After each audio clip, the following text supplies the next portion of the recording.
Hi.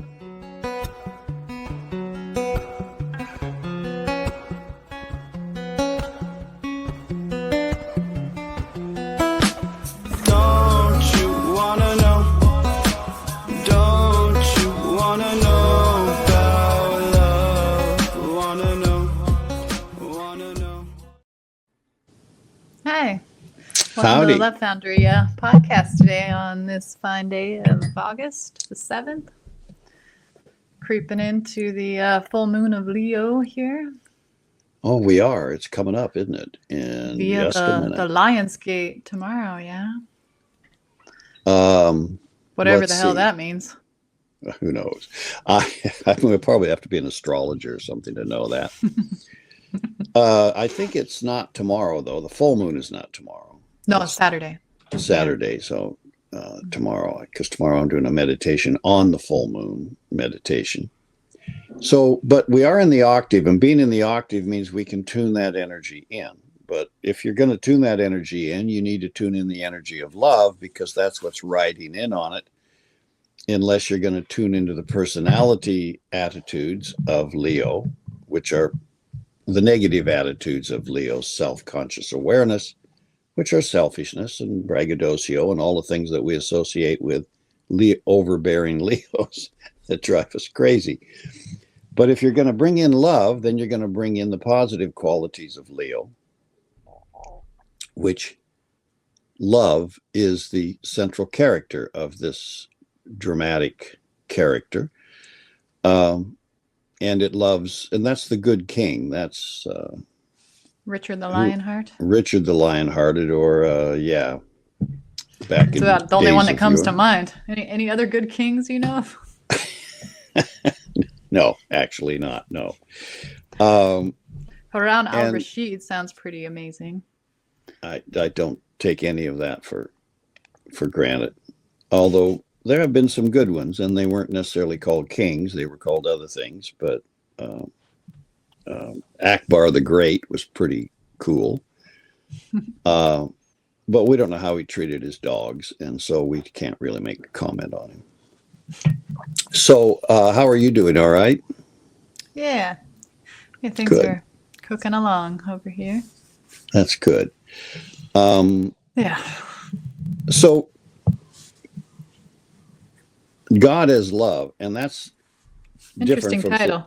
from the biblical comment that God is love, because it's a nice thing to say it, but it's something else to grasp it, to relate directly that way to what that concept is. And I brought it up because the human race is in a world of illusion that it has created for itself by being disconnected from that quality of life and God, which is love. And we're only disconnected from it in our consciousness. It's all over the place. It's like water, it's everywhere. But it doesn't appear in our life because we have separated our consciousness from it. Now, we may not remember you mean ever God having or love? From love, Oh, which effectively separates you from God as love, because that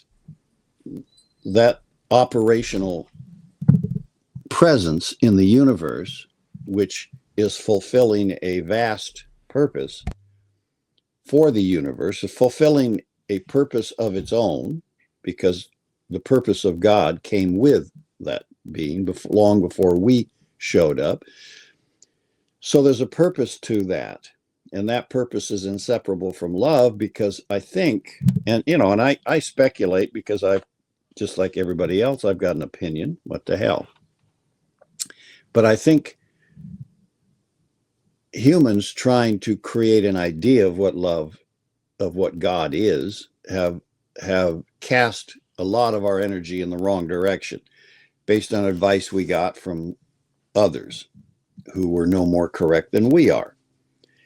And so for the whole for the whole epic of humanity, up until basically Jesus, when he became introduced to God through love, God was not thought of as love. And even after that, we still didn't cast out the previous identity of it. because I think humanity missed the point of the whole experience pretty much, and still does, by the way, in spite of the great religions we've constructed. Because suddenly you showed up with this idea of a couple of things. One was that the universe is inside of you. God is inside of you. Love is inside of you.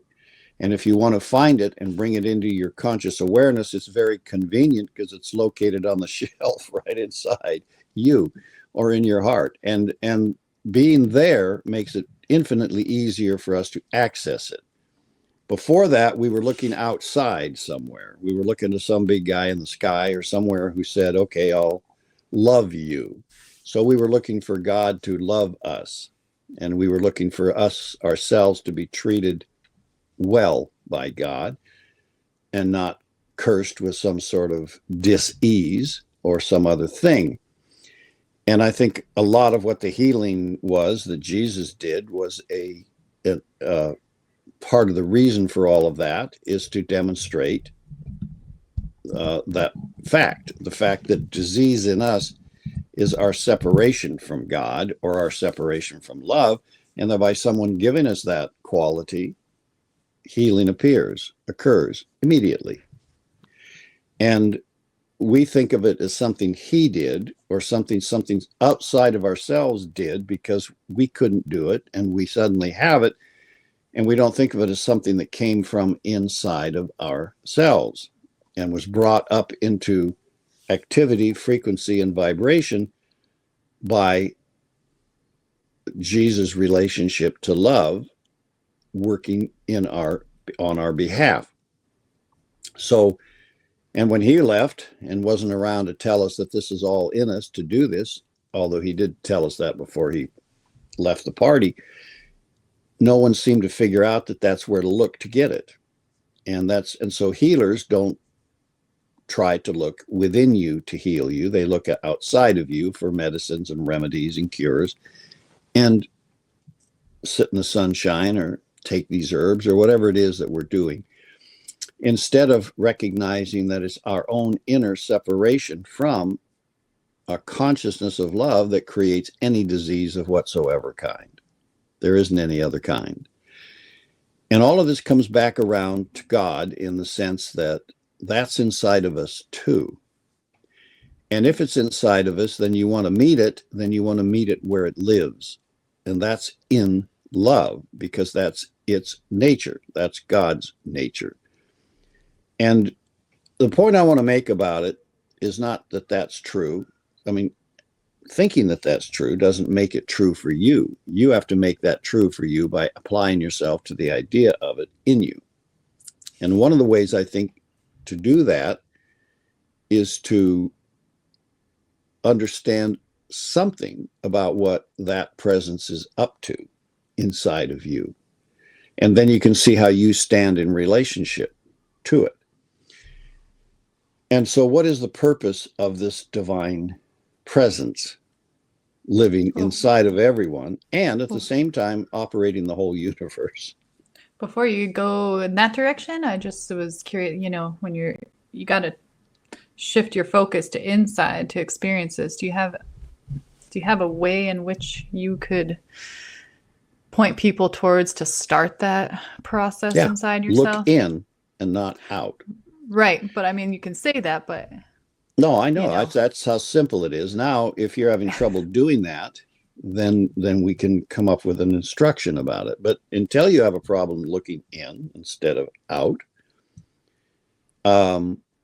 let's see. Let me try. Well, I was kind of alluding to, how we talk about the posture that will hold.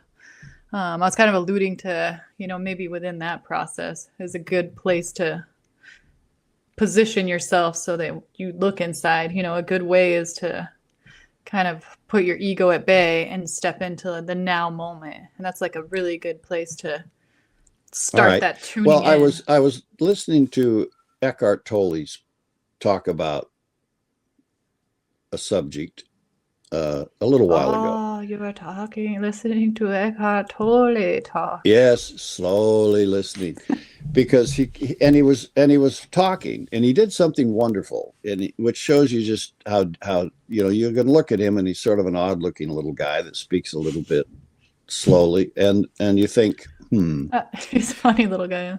He's like a hobbit. He's like a little hobbit, yeah. But he was speaking, and as he was talking, as if he didn't already speak slow, he starts slowing down so that each word is separated by silence from it to the word before. And after doing that a bit, he said, you may realize that I have slowed down the way I'm speaking. And he said that is because when I'm speaking, I'm creating sound, and I'm speaking with thoughts. And these are objective. These are out in space, like rocks on a quarry. But it's between the sounds and between the thoughts where the deep is, where the consciousness of the subjective life is. And it's that is the now. That's where everything actually lives. It's as if you're out on the ocean and all the speech and thought are about the little white caps that are on the water. So we're paying attention to that, but we're forgetting that there are thousands of feet of depth underneath of us, or millions of miles of depth above us, that we are not making ourselves conscious of, primarily because we aren't directed to, and we don't know what to be conscious of if you simply open up to that vast space. And he's right, of course. And if we can tune into the silence between the words and pay attention to what the words are saying to us at the same time, then we have subjective and objective both going on. Now, if we stop in a meditation here and just look within, then whatever your senses inform you of, which for most of us is not very much, then that's what you're left with. And if we don't give any direction of what to focus within on, because it's an ocean in there.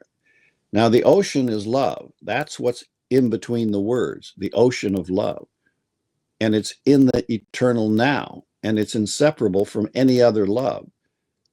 So if you look through a window, you look out into space. You're not just looking into some space, you're looking into all of space. You're just only seeing what that window shows you. But the limitation is not what's outside the window, it's the window.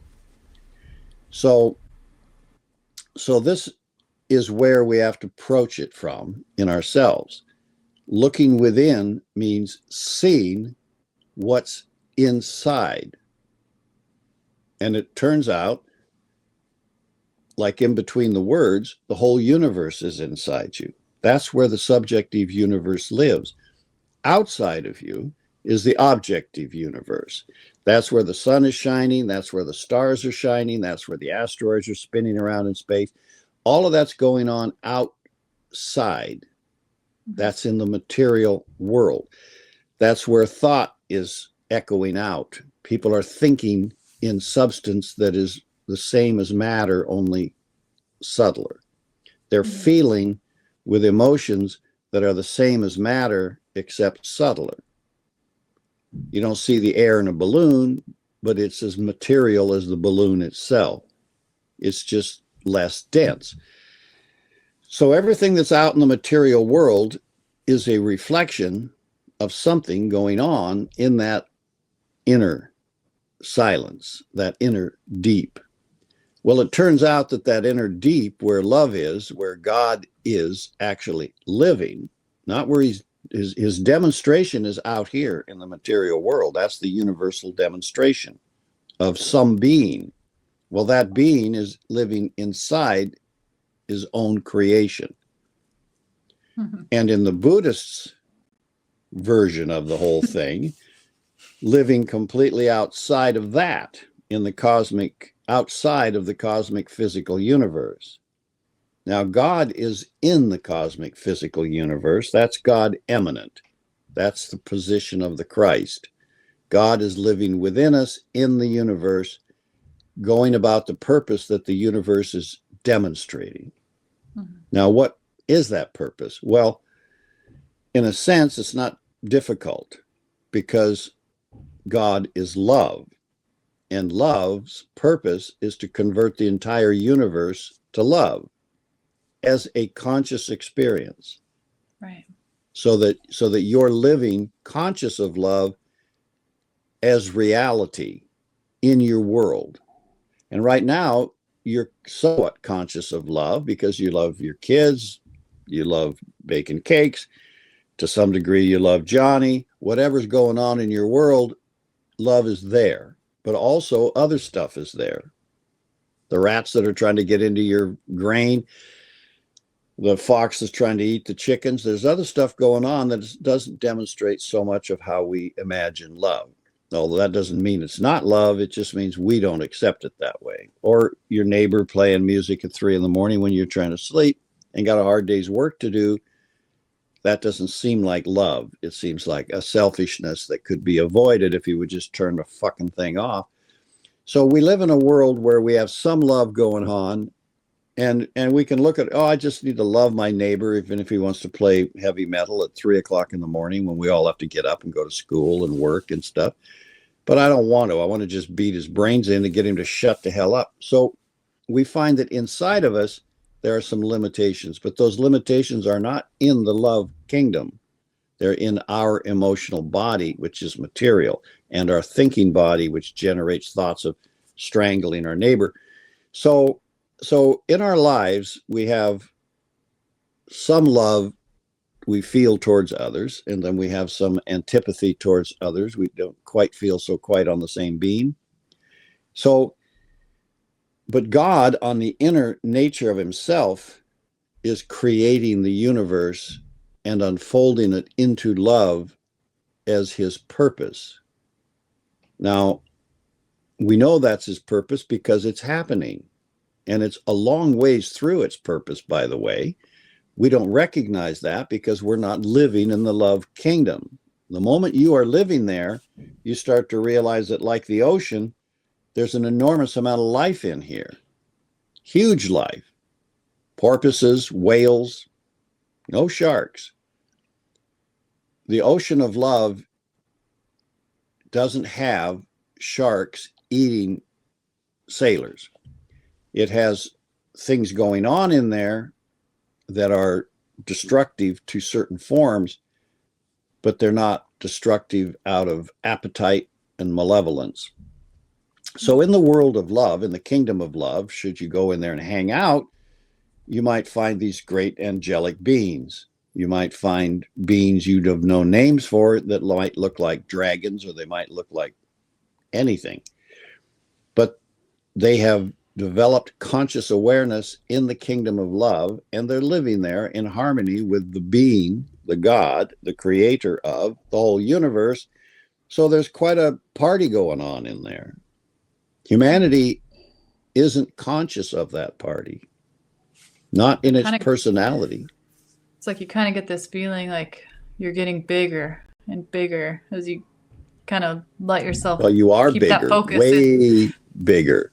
Right, but you get an actual physical sensation of it, the more you do what you're saying right now, the more you focus inward. Well, the more you enter into that love, the freedom of that inner ocean of love, the less desire you have to be separate from other things, because there's nothing there to harm you. So, here's the difficulty for humanity, that we need to see this in order to overcome it. Okay. And that is that there are no boundaries in there that need to separate you from any other thing. No, but you come up against them. No, what makes you think so? Well, like for instance, in my experience, as soon as I start to do that, sometimes I'll slide right into the, this inner focus and vision, and no problem. Other times I'll be met with emotional resistance or different things that kind of block me Okay, from but just that's in your personality nature. right. Yeah. That's not in the kingdom of love, because your No. ego nature, which is causing the Oh, I see. I illusion see of, the distinction. Right. There's no yeah, boundaries inside. Yeah. Okay. right. Sorry. So I'm tracking now. I'm tracking with you. Okay, well, I get, well, most people may have trouble tracking with that too. In the kingdom of love, the ocean of love, where the porpoises and the whales are spiritual beings of great beauty and magnitude and inclusiveness, you don't need a barrier of separation between you and them. Now, why don't you need that? Because out in the world, if we go down to, we'll go whale watching, we have to be on a boat and we have to watch them frolicking about, and we could jump in the water, but we're still separate from them. And that's the way the material world works, because all the matter that surrounds us, the ocean, the air, the boat, us, our body, is unconscious of its relationship to the energy of love. And by being unconscious of it, you are therefore, it doesn't exist for you. You're separate from it. Seemingly, not really, because you can't separate yourself from God. You can't separate yourself from love. You can only be unconscious of its presence around you and in you. Now, how can that keep you from enjoying the properties of love, which need no separation or boundary between any of the creatures that live in it? Well, those creatures live in it consciously. By being conscious of love, they have the properties, powers, and agencies of love serving their needs. We don't have those properties serving our needs, so we are trapped within these physical forms. And we're in a kingdom of matter where the lives that make up the mineral kingdom, particularly the mineral kingdom, as well as the plant and animal kingdoms, they don't have that consciousness either. So even jellyfish, which seem big and amorphous out there in the ocean, have to have some form of separation from the rest of the creatures, or they can't exist in the material world. And neither can we. We have to have this illusion of separativeness in order to maintain this human separate creature. In the spiritual kingdom, where you live as a soul being, you don't have that problem. The soul does not have the necessity to put on socks in the morning. It can look like whatever it wants to look like, and it can, and love, because it's the agency of the medium in which we live, like we breathe air on earth, will create whatever boundaries you need, whatever you actually need in relationship to the laws of love. So you just automatically adjust yourself to everything around you without a hard edge, without making it a window that keeps the wind out. Mm-hmm. So there are different laws governing the kingdom of love than are governing the material kingdom. And that those come under the properties of love, which are transformation, transmutation, unity, and grace, which I don't know what laws govern grace, but they're damn good ones, because they make you appear quite coherent and beautiful to other creatures. So we have these properties from love when we're in the love kingdom, and we're conscious of it. That's one of yours, huh? Yep. Say hi, Phoenix, and then go back outside, okay? I can't. Yes. Hi, Phoenix. Out you go. Out you go. Sorry. Carry on. He's somewhat willing. There he goes. Goodbye. So in that soup of love, God lives, carries out his purpose, which is converting the entire material universe, which is everything we see, with that special telescope we've put out there that's showing us things we've never seen before and telling us that we're upending the Big Bang and all the other theories that have made us the idiots that we are, thinking we understand the universe by looking at the skeleton of it. But we're not looking at what created it or how. Mm-hmm. But converting all of that to love requires enormous effort, concentration, patience, and enduring love. And that God has. Now, I don't believe that if you spend some time in the presence of God on a personal conscious level yourself, which you could do if you want to, I don't think you'll find a lot of particular thought and feeling about your circumstance. I think when you're, except through love, which is dealing with your personal circumstance moment to moment with you when you're conscious of it. If you rule out love, then you've really kind of cut communication between you and those that think in the world of love, that act in the world of love, that come from that enduring process that flows through love to you. Mm-hmm. A lot of that's going to disappear if you just drop the barrier between you and it. And that's the shame of separating ourselves from all other cultures and races and people that we don't like and don't think we should bother with. Because in the creation of a universe, there are no accidents and there are no extra people. You, as improbable as this may seem to you, you are as valuable a key to the universe as any being who ever lived and ever will live. Now, some beings, like maybe Hercules or the Buddha or the Christ or Jesus or somebody like that, may have demonstrated a lot more personal value in your historical book, but that's only because you're looking at a very short period of time. As Jesus said, when his mom was trying to talk him into making water into wine, his answer to her was, "Why are you bothering me with this? Because it's not my time yet."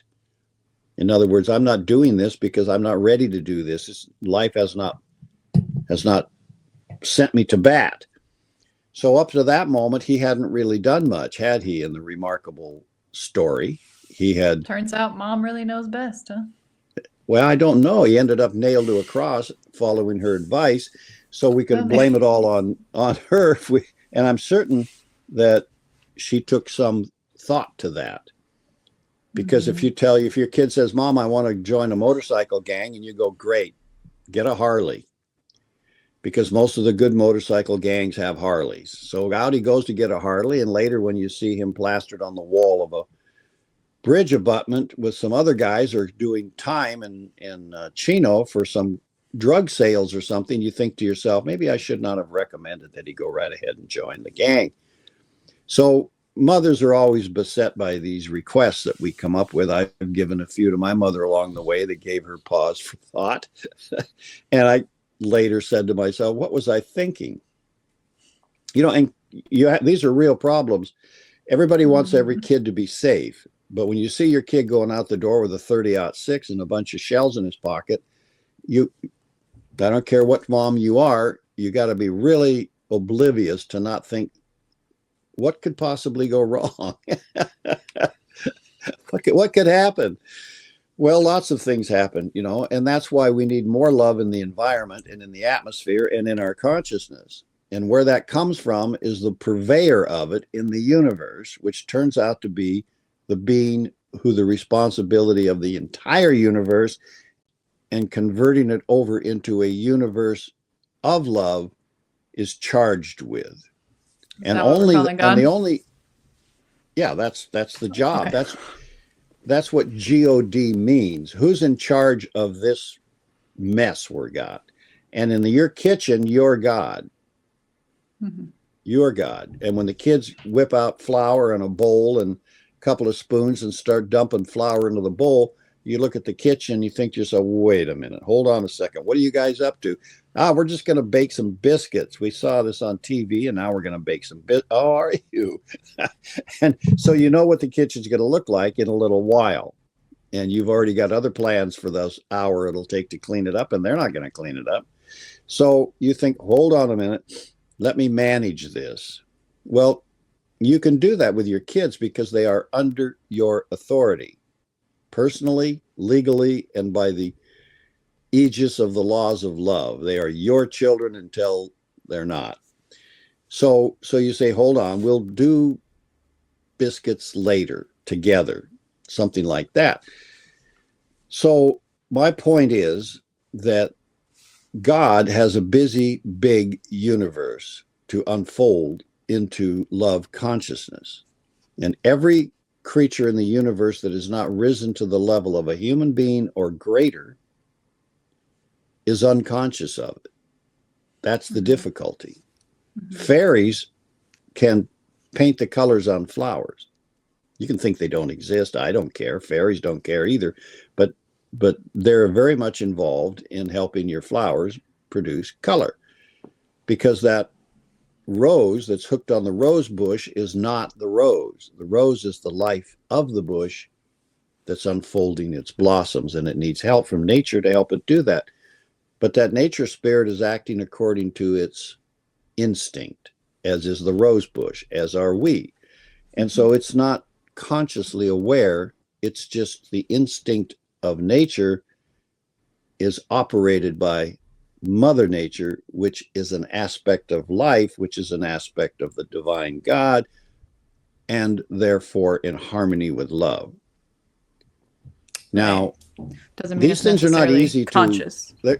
These things are not easy to understand, but when love becomes our option in our consciousness, then they're much easier to understand, because then we see where the demarcation is between nature being unconscious of love and acting according to its instinct, and our human nature, where we act in violation of our instinct when we swerve off the road because we want to hear a box turtle pop. They're fun to run over because they go pop.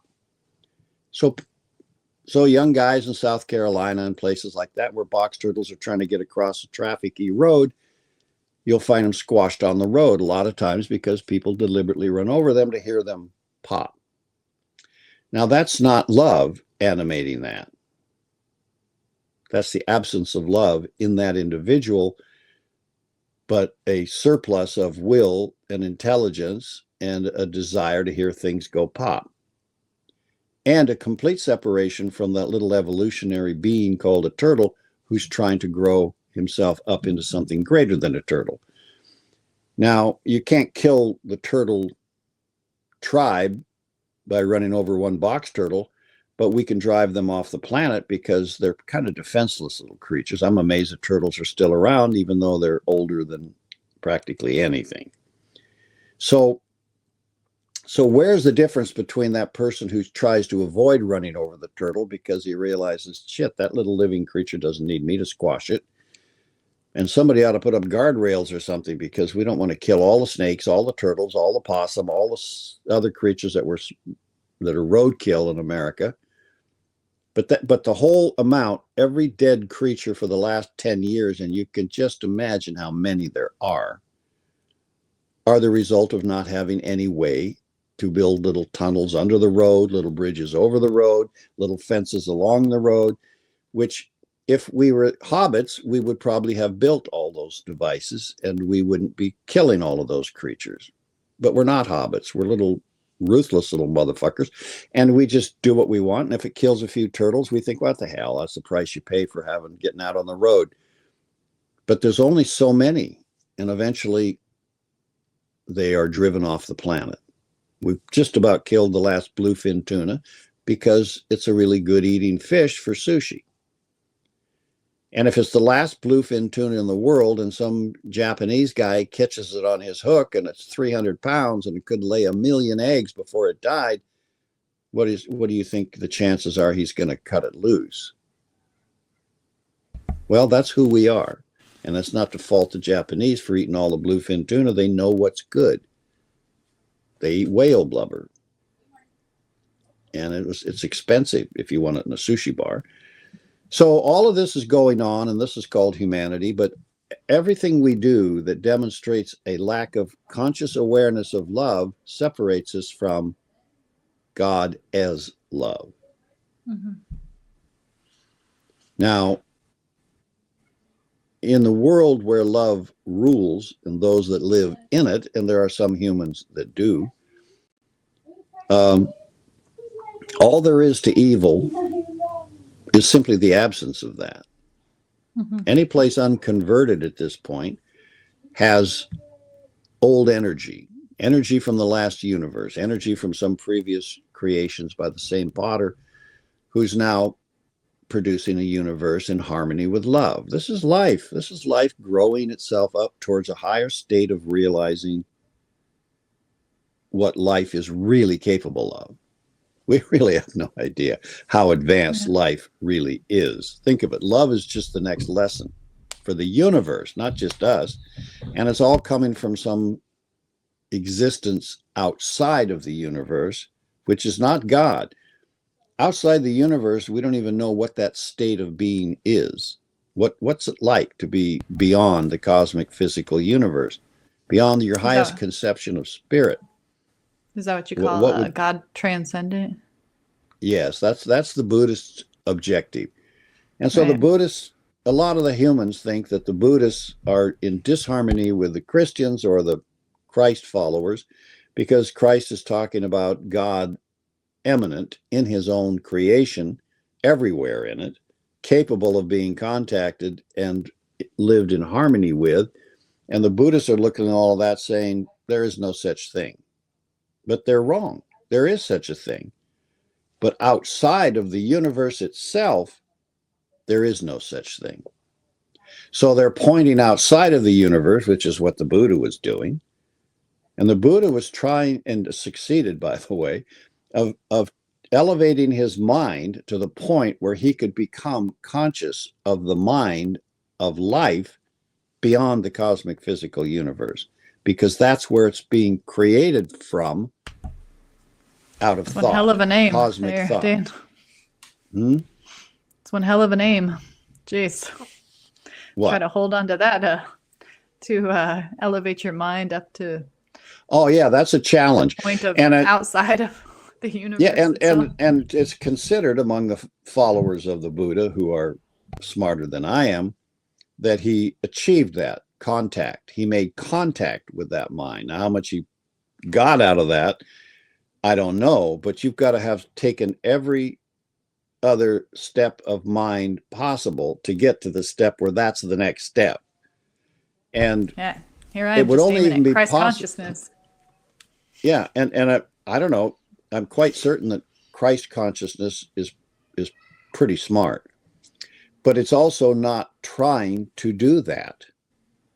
It's making God eminent, God in the universe. And what is God doing in the universe except every single possible thing it can, he can, she can, they can, every single possible thing it can to unfold love to the universe as a conscious, self-aware aspect of your life, so that everything you do, reach out your hand, love is emanating from it and going into everything you touch, out of your aura, out of your thoughts, out of your feeling. Everything you invoke around you is impacting love because it's in contact with you. Mm-hmm. That's what love's doing. So the key is just, just inside. So the key is just opening yourself up to that. Well, so that can flow. Yes, and by opening, because that way you're not yourself, consciously. Yeah, sorry. Just so you're not. No, you don't have to work be conscious of every. Yeah, it's like you just open that up, and that allows it to be included in every act you take. Right. Right, like a spillway in a dam. The water's going. It's just flowing out of you because you've made yourself. And look, that only happens when we stop being the gatekeeper of our own inner world. When you want to be the gatekeeper and decide that you're going to love this person, but not that asshole next door playing the music at 3 a.m, when now you're assuming the God position, a God position that was assigned to someone like Jehovah, maybe from the old days when we said, well, God's a guy that likes the people that do what he likes and he hates the people that don't do what he likes, which is a stupid idea when you think about it, because all of us are growing up into understanding what right action is. And right action happens when you take in the energy of love and let it condition you. Then you lose your desire to harm your neighbor. I don't know what we're going to do about it, but we probably would do something different than what we would think about when we think about loading the shotgun. We might get to know him. We might get to know heavy metal. We might take a liking to music. We'll do something, but in the end, harmony will occur because that's what love does. So when we think about the will of God, which is in motion throughout the universe, constantly doing everything that everything is a result of that will, then we have to understand that producing harmony with that will, true harmony between all energetic elements, is built into that will. And it's also built into love. But love and God they're the same thing. Like according to Jesus, when he was talking about love, he said, he who's seen me has seen the Father, and the Father is love. But there are distinctions between someone who's administering it throughout the universe consciously, through a conscious awareness of life's nature as love, knowing that's his nature. There's a difference between someone administering that and the thing itself. There's a difference between the ocean and the things that live in the ocean. Mm-hmm. And the ocean itself is alive because that's water, and water is hydrogen and oxygen bound together, and each of those is a living mineral. Mm-hmm. And what that means in all the differentiated minerals of the mineral kingdom, we don't know. Mm-hmm. But it's not a small life. It reminds me of the Hindus have this association with each element of life, and their fifth element in this aspect of Hinduism is ether, right? And then the mineral that they associate with ether is calcium. And it seems kind of, counterintuitive to associate calcium with ether. But then little further investigation, and it's, calcium is what makes up the structure, right? Your calcium makes up the bones. It makes up the structure of the whole living body itself. So it's a funny association. So when you think about, in this ocean, this little bond, but it's creating the whole structure in which allows for all things to live in, Right. Without that, and we have a hard time thinking that it should be any other way. In other words, we look at the ugliest planet that we've got is fundamentally Venus. Venus is a dumpster fire. If you look at Venus, it's horrifying, and it's filled with sulfur and gases and pressure and heat and no frickin' water, and the ground looks like an explosion of everything all at once. And so you think, what the hell? Nothing could live here. I'm not sure that nothing does live there, but nothing could live here. So you're thinking. So, and the fact is that Venus in its developmental evolution is actually an entire cycle ahead of Earth. And you think, well, how could that possibly be?